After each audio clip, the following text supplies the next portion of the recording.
Welcome to True Voice Shorts, where each episode features a story of insight, wonder, and truth, delivered in 30 minutes or less. Today's story is an adaptation of The Reluctant Dragon by Kenneth Grahame.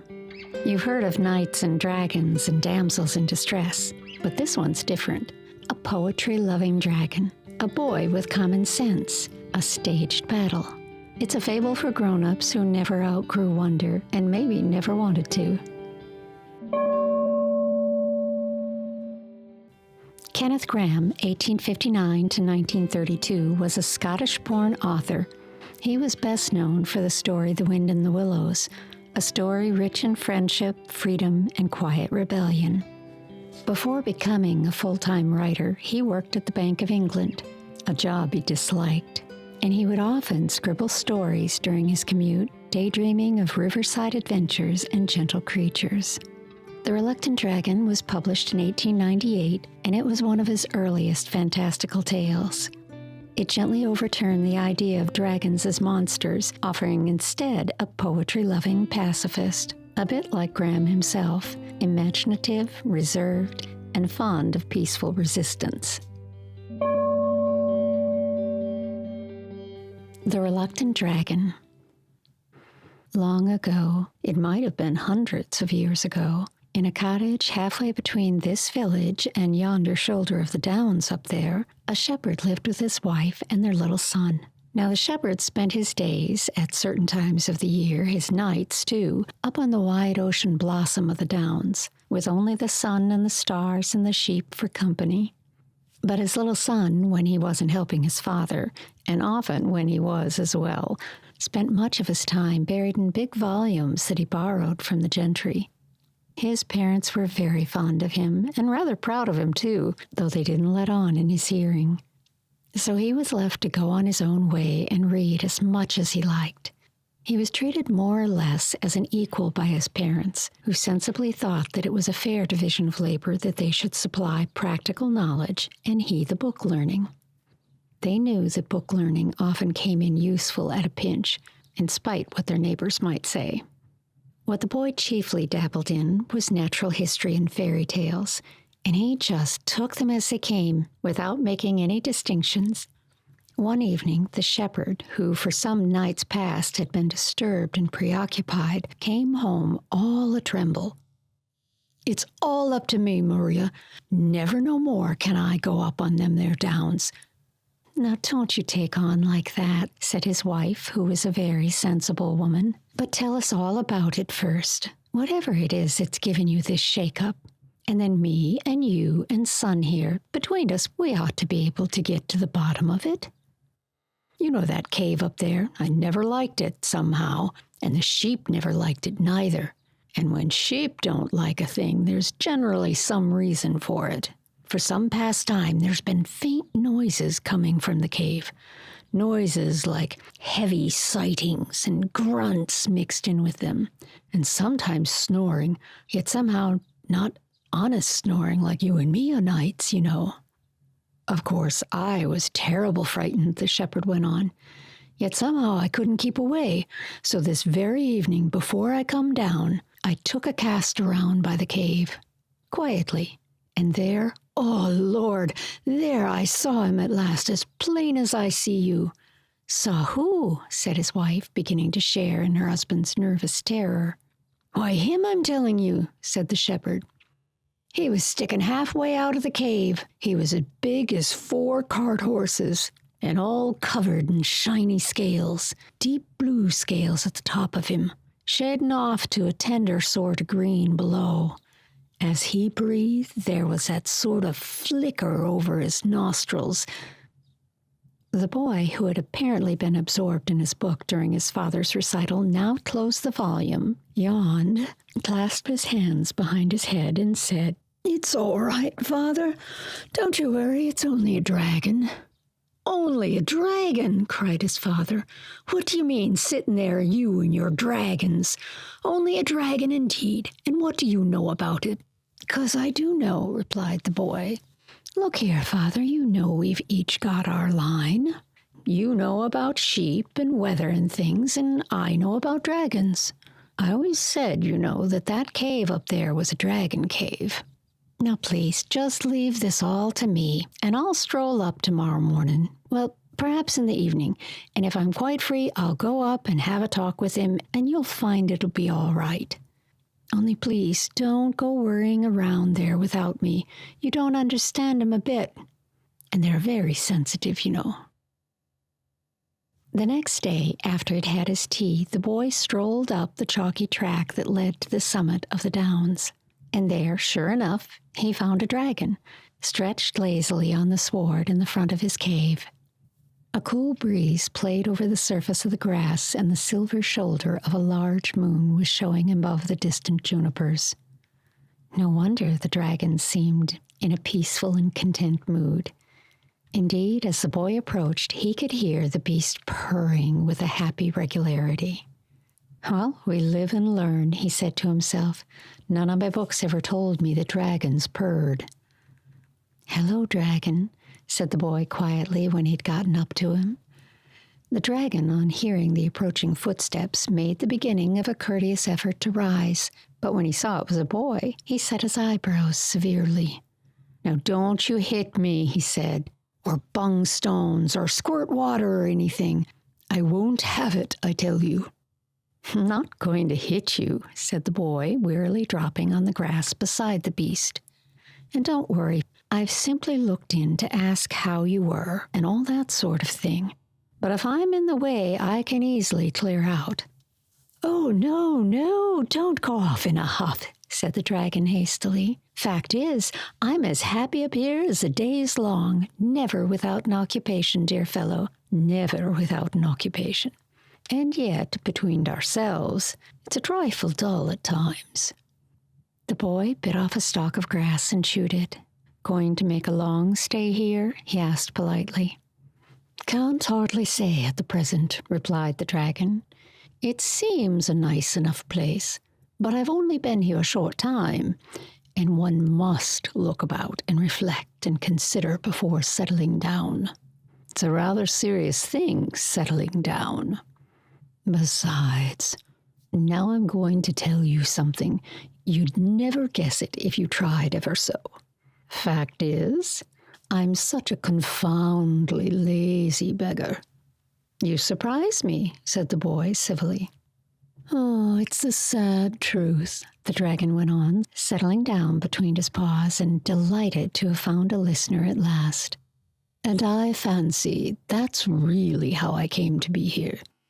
You see, all those other fellows were so active and earnest and all that sort of thing, always rampaging and skirmishing and scouring the desert sands and pacing the margin of the sea and chasing knights all over the place and devouring damsels and going on generally, whereas I like to get my meals regular and then to prop my backside up against a bit of rock and snooze a bit, and wake up and think of things going on and how they kept going on just the same, So when it happened, I got fairly caught. When what happened, please? Asked the boy. That's just what I don't know precisely, said the dragon. I suppose the earth sneezed, or shook itself, or the bottom dropped out of something.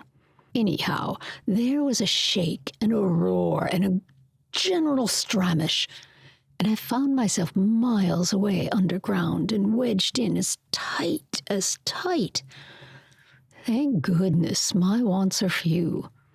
And at any rate, I had peace and quiet and wasn't always being asked to come along and do something.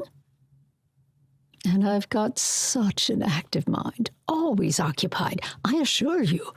But time went on, and there was a certain sameness about the life. And at last I began to think it would be fun to work my way upward and see what you other fellows are doing. So I scratched and burrowed and worked this way and that way, and at last I came out through this cave here. And I like the country.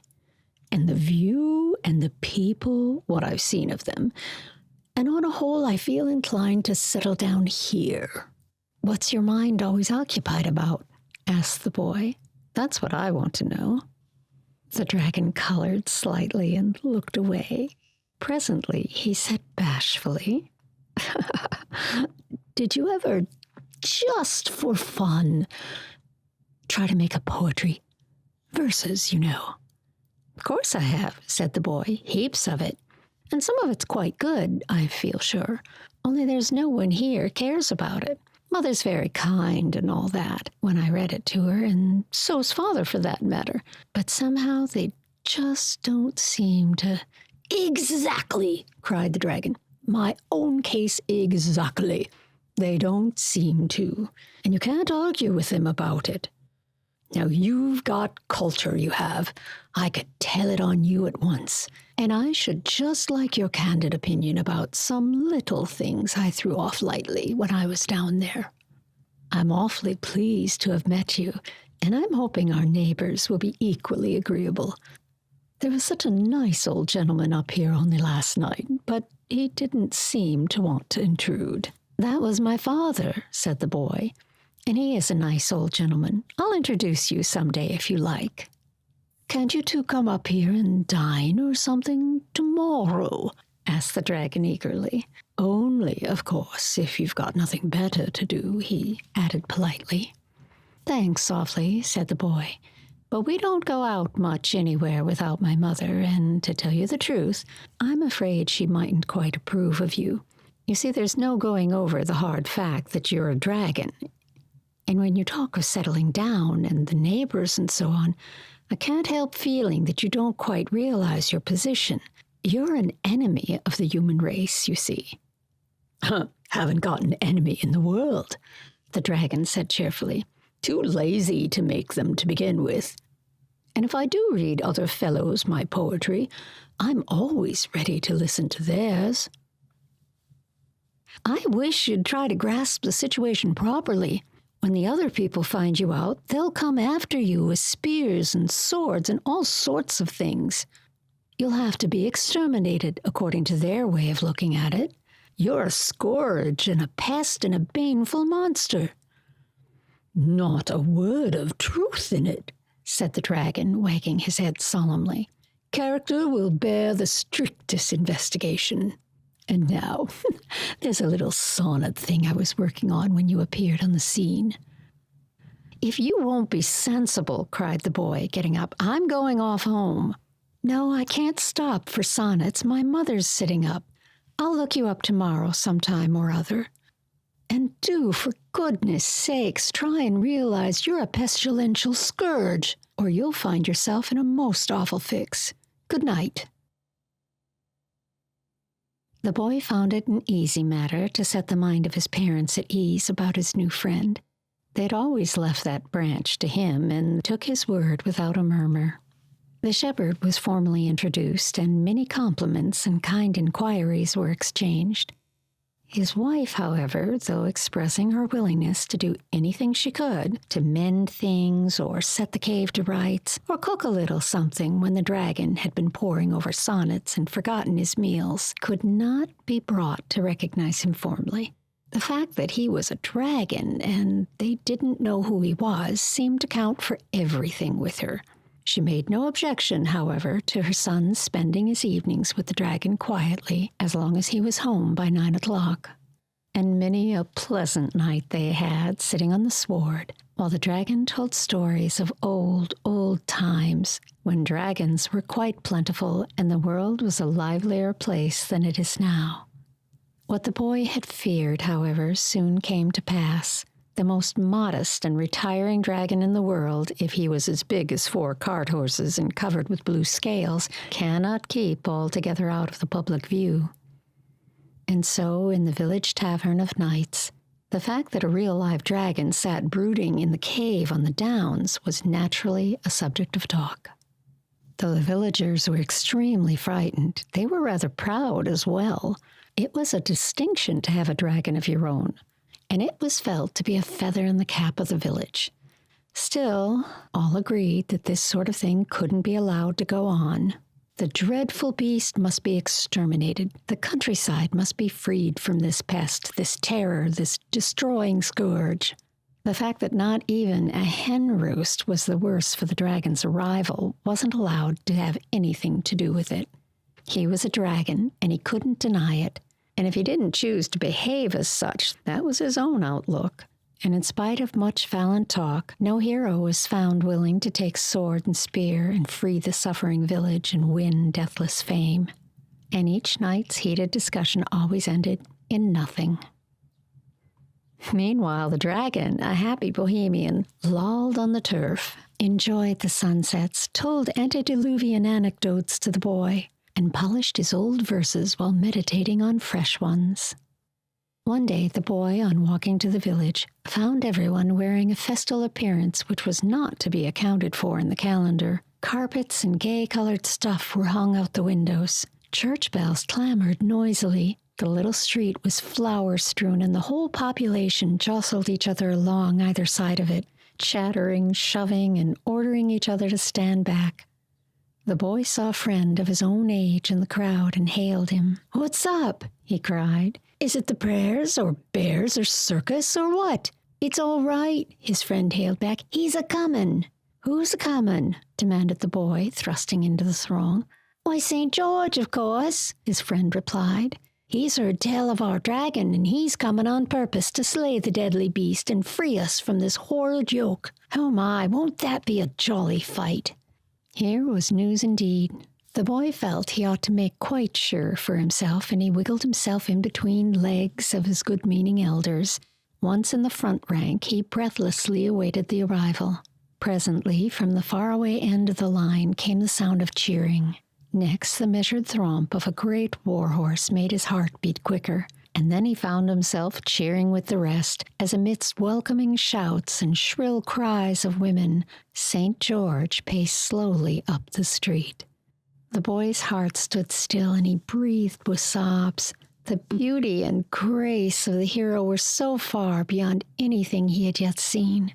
His fluted armor was inlaid with gold.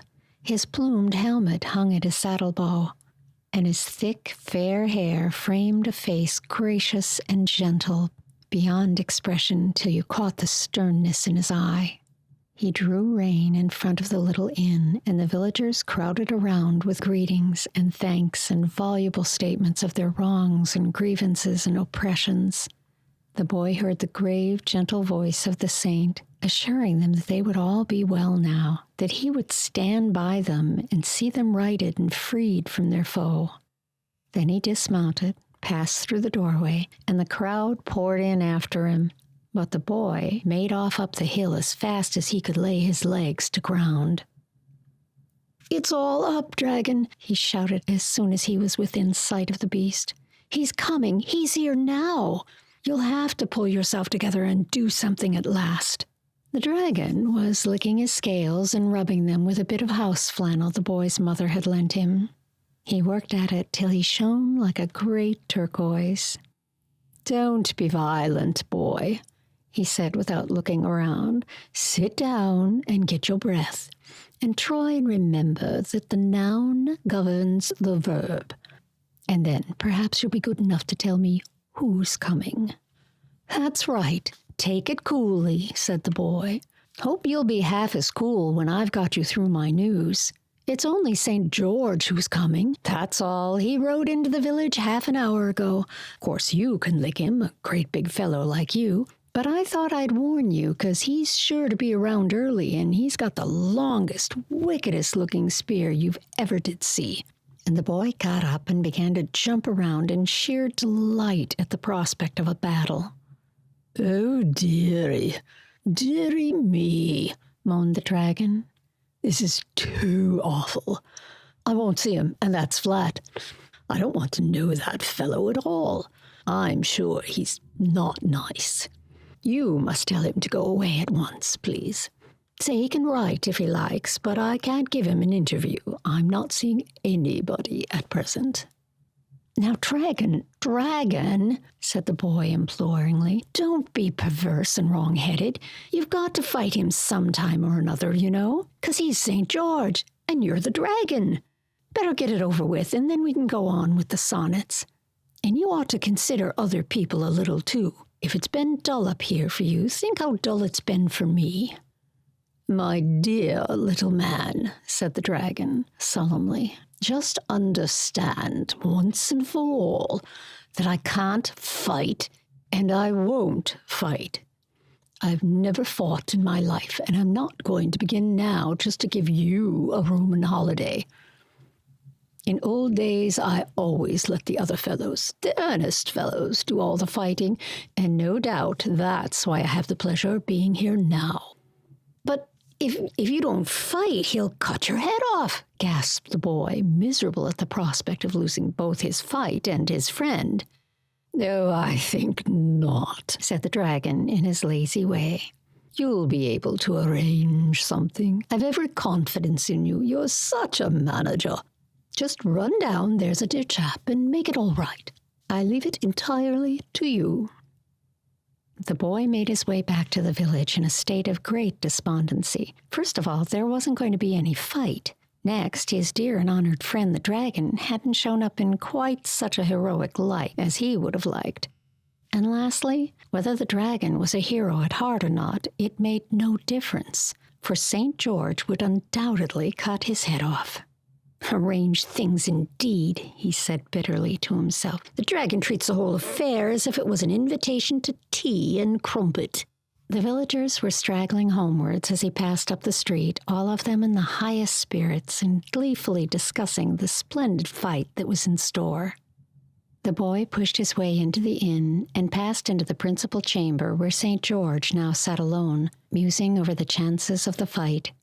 "May I come in, St. George?" said the boy politely as he paused at the door. "I want to talk to you about this little matter of the dragon, if you're not tired of it by this time." "Yes, come in, boy. Another tale of misery and wrong, I fear me. Is it a kind parent, then, of whom the tyrant has bereft you, or some tender sister or brother? Well, it shall soon be avenged." "Oh, nothing of the sort," said the boy. "There's a misunderstanding somewhere, and I want to put it right. The fact is, this is a good dragon." "I quite understand. A good dragon," said St. George. "Believe me, I do not in the least regret that he is an adversary worthy of my steel, and no feeble specimen of his noxious tribe." "But he's not a noxious tribe," cried the boy, distressed. "Oh dear, how stupid men are when they get an idea into their heads. I tell you, he's a good dragon, and a friend of mine, and tells me the most beautiful stories you ever heard, all about old times and when he was little. And he's been so kind to my mother, and mother would do anything for him. And father likes him too, though father doesn't hold with art and poetry much. But the fact is, nobody can help liking him once when they know him. He's so engaging and so trustful and as simple as a child." "Sit down and draw your chair up," said St. George. "I like a fellow who sticks up for his friends, and I'm sure the dragon has his good points if he's got a friend like you. But that's not the question. All this evening I've been listening with grief and unspeakable anguish to the tales of murder, theft, and wrong. Rather too highly colored, perhaps, not always convincing, but forming the main of a most serious role of crime. History teaches us that the greatest rascals often possess all the domestic virtues. And I fear that your cultivated friend, in spite of the qualities which have won your regard, has got to be speedily exterminated." "You've been taking in all the yarns these fellows have been telling you," said the boy impatiently. "Why, our villagers are the biggest storytellers in all the country round. It's a known fact. You're a stranger in these parts, or else you'd have heard it already. All they want is a fight. They're the most awful beggars for getting up fights. It's meat and drink to them. Dogs, bulls, dragons, anything so long as it's a fight. Why, they've got a poor innocent badger in the stable behind here at this moment. They were going to have some fun with him today, but they're saving him up now till your little affair's over. And I've got no doubt they've been telling you what a hero you were, and that you were bound to win in the cause of right and justice and so on. But let me tell you, I came down the street just now, and they were betting 6-4 on the dragon freely." "6-4 on the dragon," murmured St. George sadly, resting his cheek on his hand. "This is an evil world. And sometimes I begin to think that all the wickedness in it is not entirely bottled up inside the dragons. And yet, may not this wily beast have misled you as to his real character, in order that your good rapport of him may serve as a cloak for his evil deeds? May there not be, at this very moment, some hapless princess immured within yonder gloomy cavern? The moment he had spoken, St. George was sorry for what he had said. The boy looked so genuinely distressed.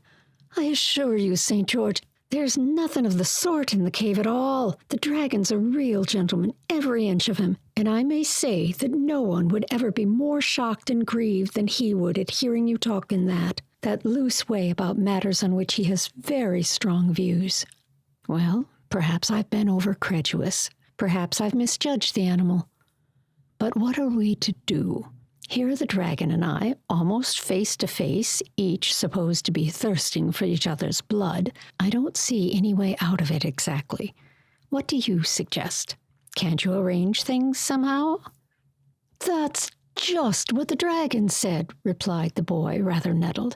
Really, the way you two seem to leave everything to me, I suppose you couldn't be persuaded to go away quietly, could you? Impossible, I fear, said the saint. Quite against the rules. You know that as well as I do. Well, then, would you mind strolling up with me and seeing the dragon and talking it over? It's not far, and any friend of mine would be most welcome. Well, it's irregular, said St. George, rising, but really it seems to be the most sensible thing to do. You're taking a lot of trouble on your friend's account, he added good-naturedly as they passed through the door together. But cheer up, perhaps there won't have to be any fight after all. I brought a friend to see you, dragon, said the boy rather loudly. The dragon woke up with a start. I was just thinking about things, he said in a simple way. Very pleased to meet your acquaintance, sir. Charming weather we're having. This is St. George, said the boy shortly. St. George, let me introduce you to the dragon. We've come up to talk things over quietly, dragon, and now for goodness sakes, do let us have a little straight common sense and come to some practical business-like arrangement, for I'm sick of views and theories of life and personal tendencies and all that sort of thing. I may perhaps add that my mother's sitting up. So glad to meet you, Sir George, began the dragon, because you've been quite a traveller, I hear, and I've always been rather stay-at-home. But I can show you many antiquities, many interesting features of our countryside, if you're stopping here any time. I think, said St. George in the frank, pleasant way, that we'd really better take the advice of our young friend here and try to come to some understanding on a business footing about this little affair of ours. Now, don't you think that, after all, the simplest plan would be to just fight it out, according to the rules, and let the best man win? They're betting on you, I may tell you, down in the village, but I don't mind that. Do, dragon, said the boy, delighted. It'll save such a lot of bother. My young friend, you shut up, said the dragon severely. Believe me, St. George, there's nobody in the world I'd sooner oblige than you and this young gentleman here. But this whole thing's nonsense and conventionality and popular thick-headedness. There's absolutely nothing to fight about, from beginning to end. And anyhow, I'm not going to, so that settles it. But supposing I make you, said St. George, rather nettled. You can't, said the dragon triumphantly. I should only go into my cave and retire for a time down the hole I came up. You'd soon get heartily sick of sitting outside and waiting for me to come out and fight you. And as soon as you'd really gone away, why, I'd come up again gaily and tell you frankly, I like this place, and I'm going to stay here. St. George gazed for a little while on the fair landscape around him. But this would be a beautiful place for a fight, he began persuasively. These great bare rolling downs for the arena, and me in my golden armor showing up against your big blue scaly coils. Think what a picture it would make. Now you're trying to get me through my artistic sensibilities, but it won't work. Not but what it would make a very pretty picture, as you say, he added, wavering a little. We seem to be getting rather nearer to business, put in the boy. You must see, Dragon, that there's got to be a fight of some sort, 'cause you can't wait to go down that dirty hole again and stop there till goodness knows when. It might be arranged, said St. George thoughtfully. I might spear you somewhere, of course, but I'm not bound to hurt you very much. There's such a lot of you that there must be a few spare places somewhere. Here, for instance, just behind your foreleg. Oh, now you're tickling, George, said the dragon coyly. No, that place won't do at all, even if it didn't hurt, and I'm sure it would awfully. It would make me laugh, and that would spoil everything. Let's try somewhere else then, said St. George patiently. Under your neck, for instance, all these folds of thick skin. If I speared you here, you'd never ever even know I'd done it. Yes, but are you sure you can hit off the right place? Of course I am, my dear dragon. I never miss, especially when I aim to please. The two exchanged a nod, one practical and practiced, and one just a little theatrical. Then, with a breath and a glance down the hillside, they began their descent toward the crowd of villagers gathered to witness a fight. That was A Reluctant Dragon, adapted for True Voice Shorts. Every fable hides a truth. If this one made you smile, wonder, or think, share it with someone who still believes in dragons. Subscribe for more fables that speak to the child and the rebel in all of us.